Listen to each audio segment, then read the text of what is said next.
Hello and welcome to the Courthouse, your #1 legal talk show where we get to learn the law in plain, simple and entertaining language. We have various segments for you. We have our Bar Book segment where we share Latin maxims, legal jargons and their meanings. We also have our question and answer segment where we get to answer questions directed at our legal panelists. We'll take a quick break, and when we return, we'll let you know what we'll be discussing this week. Stay with us.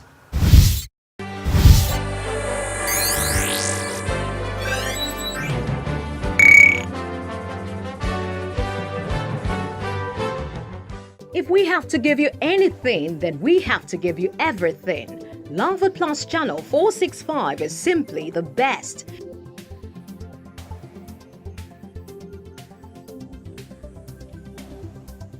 Because we have something for every member of the family. So dads, keep the team spirit going on with our intriguing sport highlights and reviews. And moms, cooking is never boring when you have our intriguing drama series. And for all your lovely kids, just sit and enjoy. This, and oh this. I told you, we have something for everyone. Because we are indeed all about you. So keep it locked on Love Plus Channel 465 on Star Times.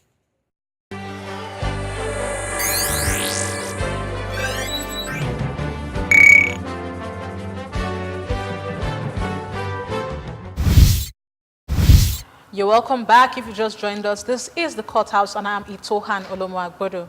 This week we'll be talking about defamation, what it means, what are the examples, the defenses and all that you get to find out this week on the show. I am joined by a lady lawyer, a very, very beautiful lady lawyer, S.A. James Omokaro. So good to have you here. Thank you very much. So this week, defamation. Give us a general definition of this concept, defamation. Okay, thank you very much, IT. Well, defamation in law is where an untrue statement or an untrue utterance is made against a person. The kind of statement that is capable of injuring that person's reputation. The kind of statement that lowers that person's estimation in the eyes of the general public. Okay. The kind of statement that subjects the person to hatred, to ridicule, to shame, embarrassment. So when you have a situation like that, you say that is a clear case of defamation. Yes. So are there types, are there examples that we need to know of? Yes, we have two arms of defamation in law. You have libel and you have slander. Well, libel is a defamatory statement that is written or printed. It's in a permanent form.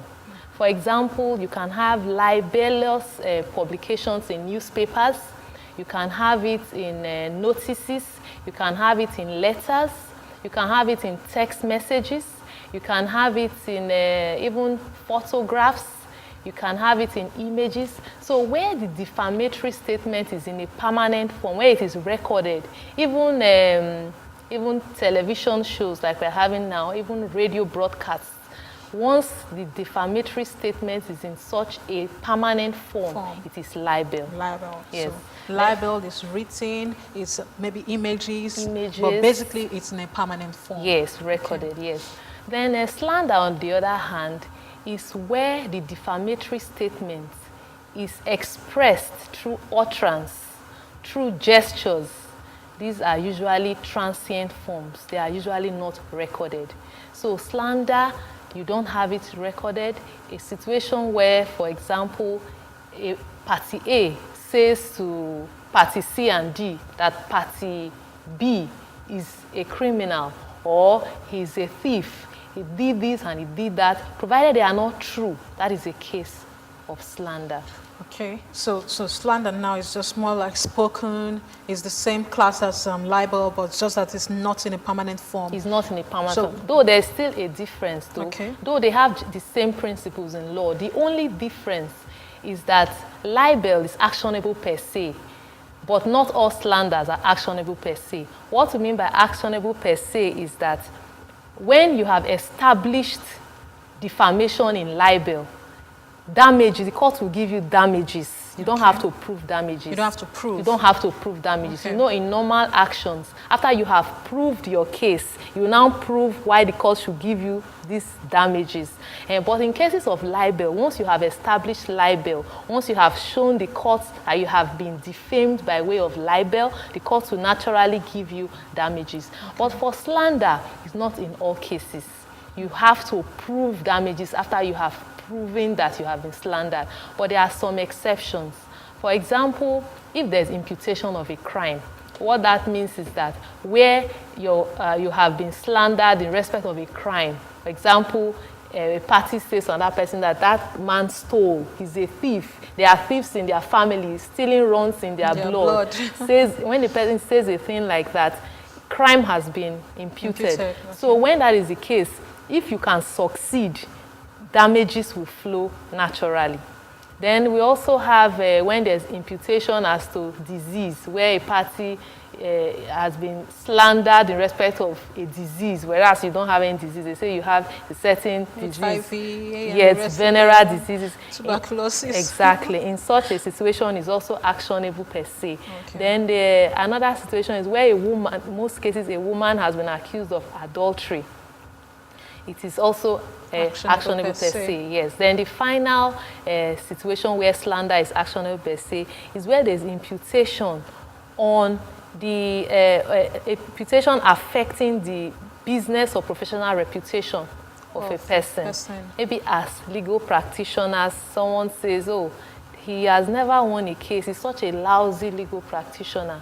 That is slanderous and is defamatory. It's also actionable per se. So apart from that, it's the same principles in law that apply to libel and slander.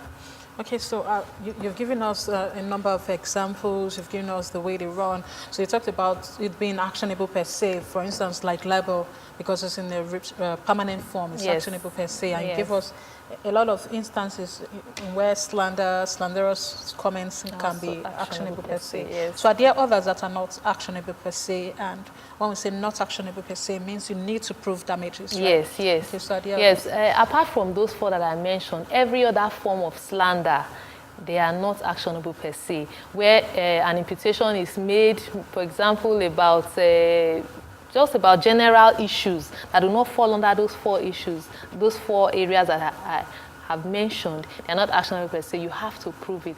Then I also want to quickly tell us the conditions that must be established before you can succeed in a case for defamation, whether libel or slander. Okay. Yes. The first condition is that the words complained about must be defamatory in nature. For example, someone says to you that, oh, maybe someone says to people concerning a particular person that, oh, he's such an ugly person, he's such, look at his, he looks like a monster or things like that. The court will consider that statement.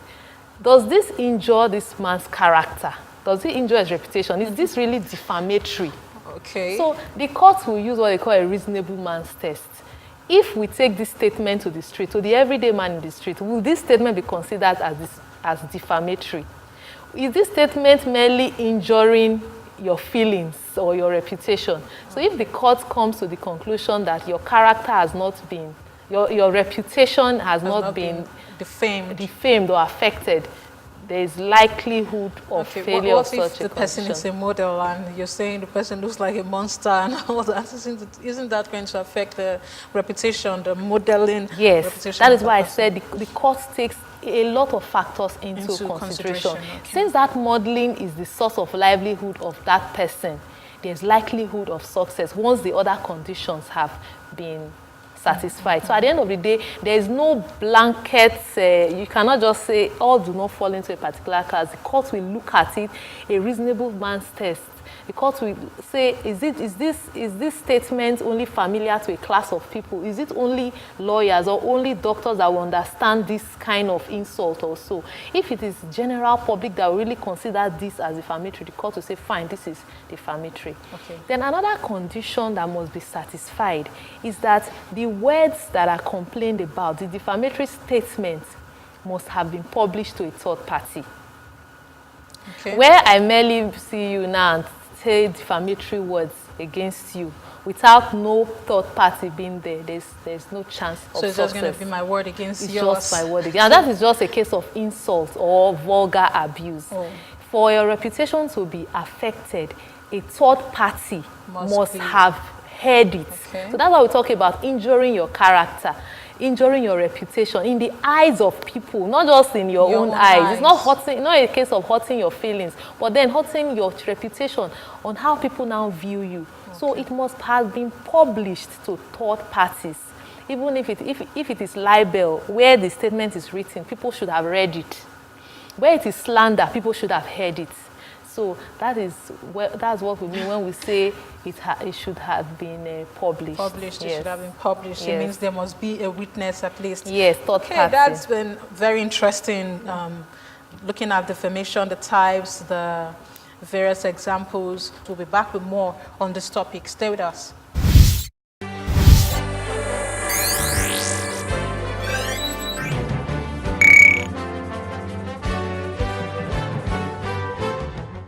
Now on StarTimes channel 465 is your #1 Christian and lifestyle channel, Love World Plus, meeting all your entertainment needs. Trending, dedications, joyride, celebrity lounge, video tales, and so much more. For those of you who love current affairs, we've got you covered. News focus, strictly politics, the agenda, u.gov, and so on. Be sure to always be in the know with our informative programs, as we also get you settled with amazing documentaries like A Day in Your Neighborhood, Discover Africa. These will blow your mind. The youths and kids are not left out, as we have created a platform for them to speak, learn, and have fun. And to crown it all, we serve fresh, hot, and sizzling foods to feed your spirit, soul, and body. That is Pastor's Programs. There's never a dull moment with us. So make it a date on channel 465 as we take you on a smooth journey to cater to all your needs. Love World Plus, channel 465 on StarTimes.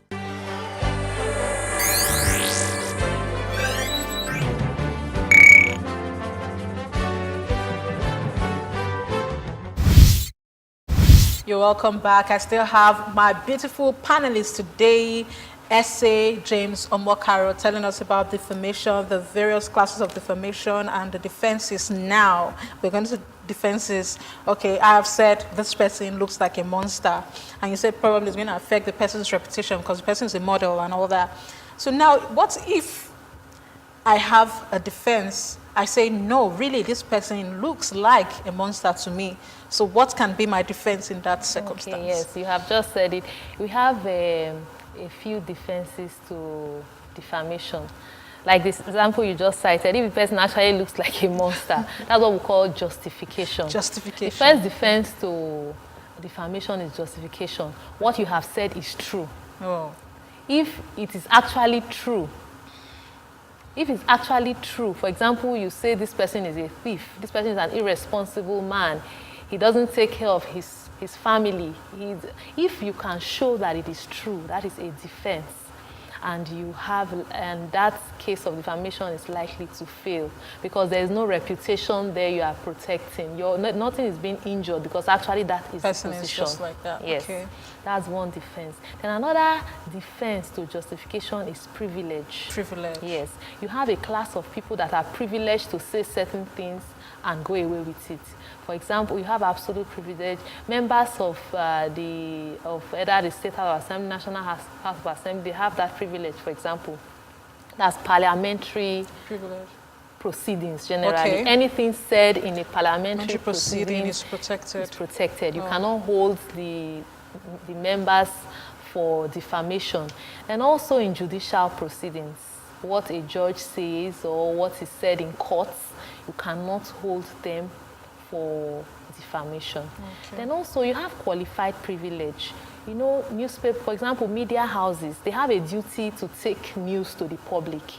If at the end of the day they report a particular news and you now sue them, provided there is no malice, provided what they reported the way it is. Yes, there's then no yeah, change or yes, adjustment. Okay. exactly. Then they cannot be held for defamation. Okay. So in what circumstance can a media house, thank God you brought that to our notice, Yes. in what circumstance can a media house be held for libel? Yes. A media house can be held for libel where there is now imputations in their reportage. Yeah. Yes. There is now malice. They now go further and embellish the story and perhaps add information that actually is not contained in the original story. You know, that happens a lot. Maybe they want to sell, they want a lot of people to, they want it to sell. You see the news headline, Sensational very headlines. sensational headline, where the headline is different from the story, just something to get attention. So where the court finds out that the reportage, the information contained in these publications do not contain the truth, then in such situation, they are likely, the plaintiff is likely to succeed in a case for defamation. Yes. Okay, very interesting. Any other thing you want to say on this before? I don't want to go further into the issue of the media house. Any other thing you want to tell us on libel, defamation, the defenses before we wrap up the segment? Okay, I didn't conclude on the conditions which you must fulfill. Establish. Yes, okay. Before you can succeed in a case for defamation. I had mentioned the first condition being that it must be published. Then no, the first one is that the words complained of must actually be defamatory. The second one is that it must have been published. That means there must be at least a third party there. Yes, okay. It must have been published to a third party. Another condition which must be satisfied is that the words complained about must be false. Must be false. Yes, the okay. words complained about must actually be false. If there is element of truth in it, if it is true, then there is no way you can succeed in action for defamation. Then also, the words complained about must be as regards the plaintiff. That is you that is going to court. It must be against you, yes. If there's any doubt as to who is being referred to in the statement, maybe the statement, they just say, look at that one. See how that one does not behave properly. That one is an irresponsible person. If it is not clear that you are the party being referred to, if the court has any doubts, that doubt will be resolved in favor of the defendant against the plaintiff. Yes. Okay, interesting. Okay, thank you so much. It was a very interesting discourse with essay James Omokaro talking about defamation, libel, slander. So now we have another segment. I know you're a first-time guest, but I like to see how you react to this. We share Latin maxims, legal jargons in our segment we call the Bar Book and their meanings. So what's your favorite Latin maxim? Ubi jus, ibi remedium. Oh, lawyer. It means where there is no law, there is no remedy. No law, no remedy. Yes. Ubi jus, ibi remedium. Okay, I will take one that my colleagues like to say, pro bono. Pro bono means free legal services. You get to find out more Latin maxims in our Bar Book segment. Stay with us.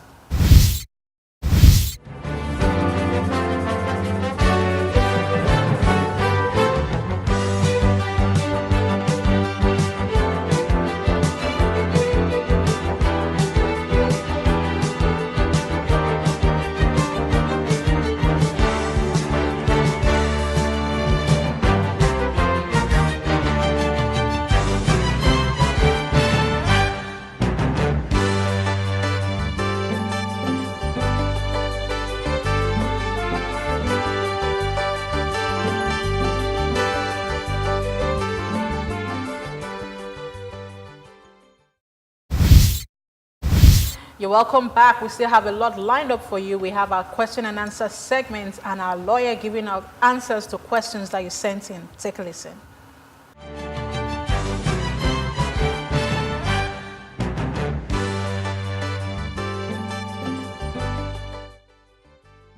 We find that as a commonplace in Nigeria, particularly, I won't mention them, in certain parts of the country, where ladies' simpliciter is believed not to, they are believed not to have rights over properties. And they believe that right over properties inure to men only. Now, in such an environment, it will be proper for people to write will. And I'm glad that you mentioned the aspect of will in it, because if there is no will, if the man dies intestate, then the devolution of the man's estate will then be based on the custom of the particular locality, the particular region or the particular area. And then if it happens in a place where women are not given right over properties, then of course there's going to be some issues. But where a will is made and the lady, the wife, is given property on account of that will, nobody can go and stop the woman on account of custom from enjoying the rights that have been given on that will. Because the will is like the man giving the power of attorney. It's like a personal contract that the man has made to say, this is the person I want to inherit this property when I'm gone. Because the will takes effect at the demise of the testator. And then you can't change it. They only need to go to court to get the administrators of the will to be able to give effect to the content of the will. The content of the will, except you challenge the will, that is not the will of the testator, or the testator gave the will at the time in which he's senile, at the time in which he's incapable of proper reflection, you find something against the constitution of that will, making of that will. Otherwise, once a man makes a will and devolves his property from that will, his opinion, his desire, his dictate must be respected. And you can't ask a lady not to accept the property because of whatever beliefs you have.